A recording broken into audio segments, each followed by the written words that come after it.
silakan, monggo masuk.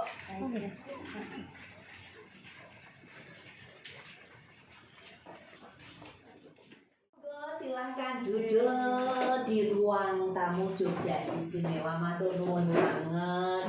Kemudian dan juga Jengris luar biasa.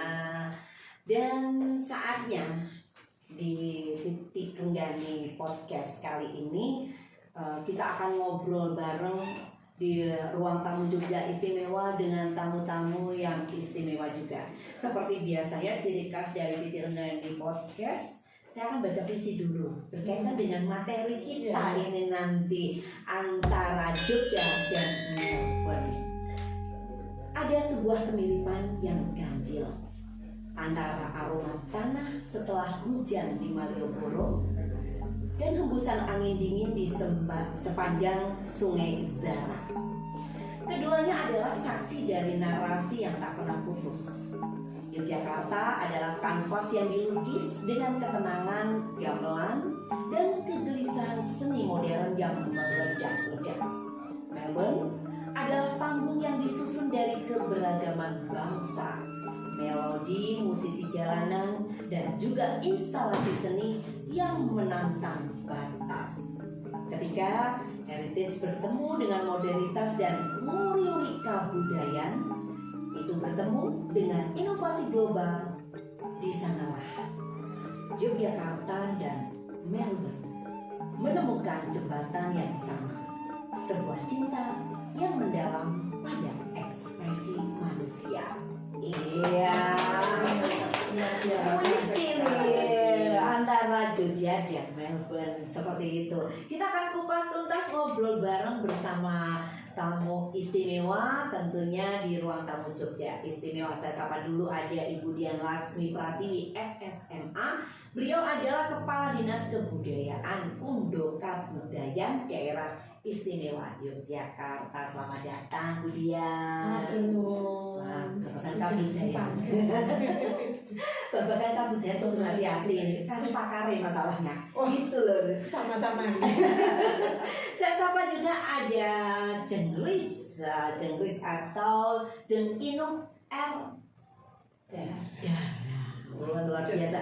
Jauh-jauh ini pesawatnya tadi landingnya tidak di ini, tapi di Bajiro. Tidak di JIA. Tidak di JIA, langsung ini spesial dari Melbourne. Begitu, selamat datang di Yogyakarta. Terima kasih. Jakarta berarti nyaman. Iya. Gitu ya, kemudian. Ya, kita kupas tuntas ngobrol bareng ini berkaitan tentang Jogja, antara Jogja dan Melbourne ini. Bagaimana nih Dinas Kebudayaan memanfaatkan bahwa nilai-nilai luhur ini tidak hanya berhenti di level narasi saja. Biasanya kan nguri-nguri kebudayaan, melestarikan budaya. Nah, ini bagaimana biar tidak berhenti di situ saja ini? Seperti apa ini, budaya? Terima kasih Bu Titi. Iya. Jadi kalau bicara terkait dengan nilai, ini masyarakat biasanya ini di awang-awang gitu. Di awal-awal. Takutnya gimana sih gitu. Karena kita pun punya peraturan daerah. Iya. Satu-satunya bagaimana nilai budaya diatur, susah banget kan. Iya. Nah, sehingga memang banyak program dan rancangan kegiatan yang kita lakukan bersama teman-teman di Dinas Kebudayaan. Prinsipnya kita harus mengikuti zaman. Jadi audiensnya sekarang Gen Z gitu. Ini hasil riset teman-teman. Sehingga memang pola-pola kegiatan yang kemudian kita setting juga harusnya tidak biasa gitu. Jadi bukan kemudian seperti ya kalau kami di pemerintah ya satu kegiatan semalam besok selesai SPJ gitu ya, nggak bisa. Nilai budaya itu terkait dengan kegiatan yang sebenarnya dalam senyap dan berlangsung terus menerus. Nah, salah satu contoh paling sederhana saja mungkin kalau banyak kolega mitra yang datang ke Dinas Kebudayaan, semua dinding di kantor Dinas Kebudayaan itu adalah praktek untuk bertata nilai. Jadi tak kenal maka tak sayang. Harus tepung dulu, baru sambung dan tunung. Sehingga kemudian kami menuliskan di dalam dinding kantor kami nilai-nilai budaya Jawa yang masih akan sangat relate dengan kehidupan sekarang, dengan bahasa Indonesia, dengan bahasa Jawa dan dengan maknanya. Gitu. Ini salah salah satu contoh kecil aja, yang lain banyak. Nah, mengapa? Karena bagi kami tata nilai itu satu program yang dia harus terus-menerus tiap hari. Mungkin sekali dua kali nggak terasa, tapi kalau dia masuk ke situ tiap hari, duduk di balik tembok itu, maka lama-lamanya akan mengendap di bawah sadar. Nah, program-program ini adalah program-program bawah sadar yang kemudian mendesain untuk praktek-praktek berbuat baik, berperilaku baik itu menjadi satu kebutuhan. Nah, banyak contoh yang lain, kita juga sering lebih ke praktek, bagaimana kemudian masyarakat melihat praktek baik itu seperti apa, tata nilai seperti apa, maka ada animasi, ada video pendek, ada medsos, kita blow up terus dengan perilaku-perilaku baik yang kemudian akan, ya contoh itu akan lebih masuk dan mana daripada hanya sekedar jargon. Kemudian kita banyak kumpul dengan generasi muda, kemudian memberikan narasi dan presentasi yang lebih tepat dan jelas. Sebenarnya teladan yang baik seperti apa sih? Jadi benar-benar hidup gitu ya, karena sudah langsung aplikasinya. Betul. Begitu. Kita bukan zamannya lagi sosialisasi, ada narasumber terus di sini. Iya, iya. Kemudian bertanya. Gitu. Jadi polanya adalah sinau bareng. Sinau bareng, praktek bareng, gitu ya. Jadi akhirnya tahu bareng dan itu melibatkan seniman. Iya. Jadi mereka kadang tidak merasa bahwa ini bagian dari satu aktivitas. Karena tadi ada kalimat dulung ditulung itu kalau bahasa Jawa kan tepung dikasih tahu tepung dulu, serawung baru dulung. Gitu, luar biasa. Tentunya berkaitan ini anak-anak muda juga mungkin di sekolah-sekolah sudah mulai ini ya, sudah mulai terasa terlihat juga ini. Ya, betul. Jadi memang Yogyakarta secara khusus kami juga bermitra dengan Dinas Pendidikan. Ini besok juga akan dilaunching oleh Bapak Gubernur, pendidikan khas kejogjaan. Pendidikan khas kejogjaan. Ini muatan lokal, tapi benar-benar mengeksplorasi bagaimana sih nilai budaya yang bisa dipraktekkan secara mudah dan menyenangkan untuk mulai anak-anak level SD, SMP. Mungkin simpel ya, matemu. Nyuwun pangapunten. Tapi itu gitu ya. Itu relate banget ketika mulai dari kecil dia dikenalkan ya salah satu penggalan kecil dari pendidikan khas kejogjaan. Paling tidak kalau turis asing nih, ini kan juga turis asing ini. Ini turis asing loh. Asli Jogja. Asli Jogja sebenarnya, tapi kan sudah tinggal di menjauh di sana. Begitu datang paling juga masih ingat-ingat ya kalimat monggo. Iya, itu ya. Saya juga untuk anak-anak saya meskipun mereka lahir di sana, grow up di sana, saya mau mereka juga kepada orang tua itu masih hormat kepada teman-teman saya yang lebih tua. Dia selalu harus sedikit bungkuk itu sudah mau just showing, just show people that they respect them. But over there, mereka selalu, hi, how are you? Hi, how you doing? It's like that. It's like no, you good. Berarti benar-benar istimewa ini dengan unggah-ungguh itu istimewa benar ini. Ya mungkin di saat datang, setiap orang datang, orang turis datang ke Jogja, otomatis mereka tahu sangat kental dengan kebudayaan, sangat kental dengan budaya. Nah saat Miss Res ini datang ke Melbourne, dulu di Jogja di Indonesia, datang ke sana, apa kejutan mungkin yang kok beda dengan Indonesia begitu atau seperti apa? Ya, di orang Indonesia itu terkenal sekali. Kita terkenal sekali bahwa kita itu memang sangat ramah. Setiap kali mereka datang ke Indonesia, mereka selalu nomor satu, sangat ramah. Sangat ramah. Nah, bedanya di sana tuh itu. Ya, di beberapa kota mungkin ada yang ramah, tapi tidak semua. Tidak seperti di Yogyakarta begitu ya. Nilai yang Seperti itu. Terus ini Bu Dian, di banyak kota itu kan pasti tetap punya ini yang memiliki sejarah yang kuat, keunikan. Nah, terus apakah di setiap kota itu punya keunikan? Di Yogyakarta juga iya nih. Menurut Ibu, apakah ada ekosistem kebudayaan atau ekosistem budaya Jogja yang memang tidak ada di tempat lain. Ya, jelas itu ya. Jadi riset kita dan ini sudah teruji sampai tingkat UNESCO. Masyarakat Jogja itu terbentuk melalui akulturasi yang berlangsung dari periode ke periode, dan itu kemudian membentuk satu karakter budaya yang memang penggabungan antara pengaruh-pengaruh yang kemudian masuk ke Jogja. Ada budaya Hindu-Buddha, kemudian ada budaya Islam, ada kejawen yang sangat kuat. Dan sungguh filosofi ini salah satu tata kota kita, masterpiece karya jenius dari Sri Sultan Hamengkubuwono I, itu merupakan sebenarnya identitas karakter masyarakat DIY dulu yang kemudian diwujudkan dalam bentuk tata kota. Tapi behind the scene-nya, simbolnya itu adalah filosofinya yang tidak bisa ditemui di seluruh dunia. Karena kita sudah komparasi hampir 50 negara terkait dengan suku filosofi. Karena apa? Tata kota ini benar-benar mencerminkan, mengajarkan bagaimana apa sih tujuan manusia ada dan kemana manusia kembali.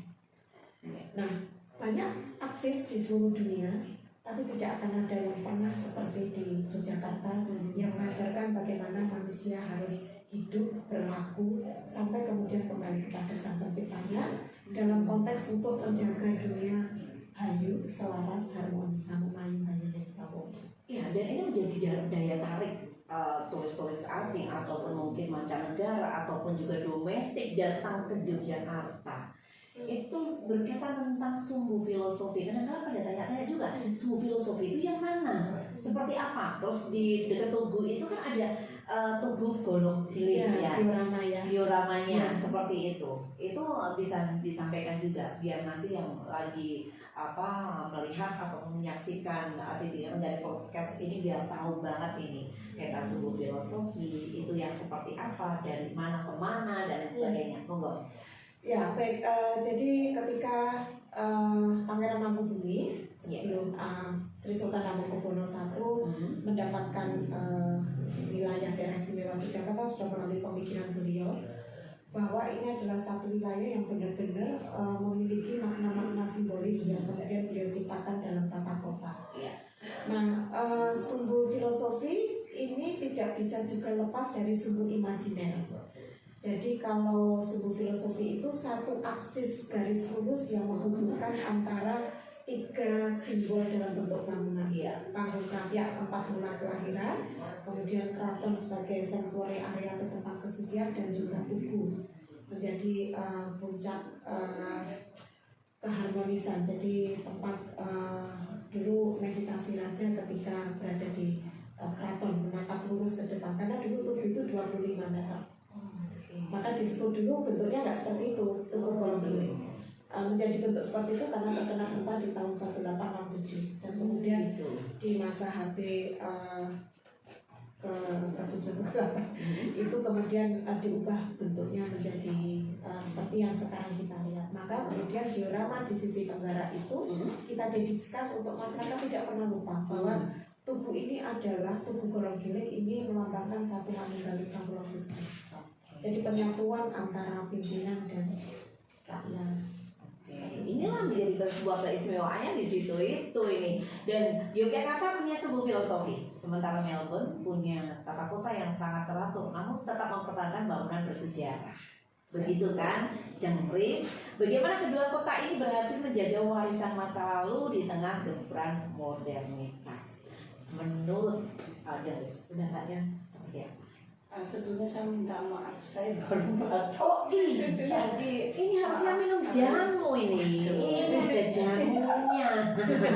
Loh di Jogja itu banyak jamu loh. Dinas Kebudayaan sangat tahu loh. Di sana ada penegak kita Dewan Jamu juga. Besok kita datangkan di Titi Enggak di podcast ini. Saya butuh Jamu. Biar tahu nanti bisa cerita di sana. Saya suka sekali jamu. Suka sekali jamu. Saya suka sekali. Saya di Jakarta, saya di hotel, mereka ada yang ada akar untuk jamu.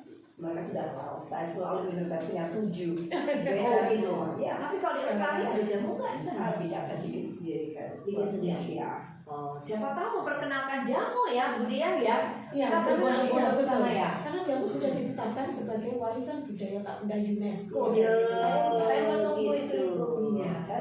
Kita bisa mendapatkan Kirati sometimes. Oh, gitu. Ada di beberapa shop, tapi untuk yang powder Paling tidak tamu-tamu di Titik Dengan Podcast ini di ruang Jogja Istimewa ini akan mempertemukan budaya-budaya yang berbeda. Akhirnya kita bisa memperkenalkan budaya kita yang ada di Jogja, Bu Dian ya, untuk menuju ke Melbourne. Kita tunggu nanti. Iya, Undangannya dari Jengris gitu. Kita tunggu di Tadi situ.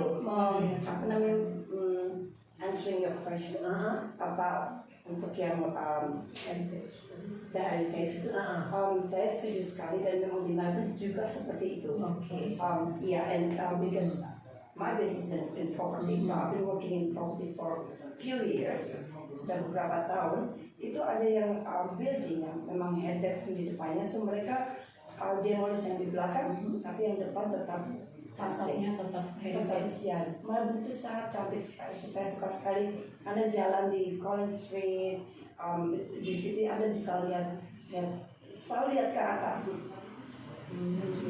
Iya, jangan lihat film ke bawah, lihat ke atas karena itu building-building itu cantik sekali. Oke, ternyata di sana juga iya, di Jogja juga iya ini. Paling tidak di sana di Melbourne itu. Apakah ada kemiripan-kemiripan juga untuk tempat-tempat nongkrong? Kalau di sini kan ada angkringan begitu. Kalau di Melbourne seperti apa ini? Melbourne is a bit different. Kalau untuk yang di sana jam 5.30 sudah tutup semua kan. Karena di sini ada beberapa tempat mungkin seperti coffee shop, but nothing is on the street. Okay? Nothing is on the street, so it has to be in the coffee shop. But they biasanya tutup jam 5.30. Tapi kalau hari Kamis dan Jumat di Melbourne mereka buka sampai jam 9. Toko-toko. Dan di tempat lain bahkan sudah tutup semua. So untuk nongkrong di kafe biasanya di kafe atau di bar yang mereka ada mungkin ada di rooftop bar, ada yang di bawah, underground. Ternyata banyak kemiripan ya, Bu Dian ya. Iya, karena kalau kita kan orangnya komunal ya, Iya. jadi nangkring. Kalau Beda. beda. Begitu luar biasa dengan perbedaan-perbedaan, tapi ini kaitan tentang budaya, semua negara pasti akan mengangkat budayanya masing-masing begitu ya. Dan tidak terasa kita sudah di penghujung acara nih. Begitu tak terasa ya. Besok bisa datang lagi di Titik Dengan Podcast ini. Pertemuan narasi antara sebuah filosofi Yogyakarta dan dinamisme urban Melbourne hari ini membuktikan bahwa ruang kreatif tidak mengenal batas negara. Kita melihat bagaimana tradisi bisa bersanding dengan inovasi dan bagaimana keberagaman bisa menjadi kekuatan. Semoga dialog antara dua ibu kota budaya, ibu-ibu yang di mana Ibu-ibu di dalam kota. ibu-ibu di dalam kota, maksudnya yang tahu budaya. Ini budaya Yogyakarta beliaunya karena di Pundoka Budaya, ini yang ada di Melbourne. Tahu banget. Jogja itu punya hubungan sister dengan Iya. Kita sudah sister Seperti itu. Dan semoga kita tidak hanya berhenti di sini, tapi ini di dialog ini, di obrolan di Titik Dengan Podcast ini bisa menjadi pemantik bagi kita semua untuk terus merawat warisan, menghargai perbedaan dan merayakan kreativitas dimanapun kita berpijak. Begitu. Matur nuwun sangat sudah hadir di ruang tamu Jogja Istimewa. Pokoknya sukses selalu. Dan sukses untuk podcast Anda. Oke, terima kasih.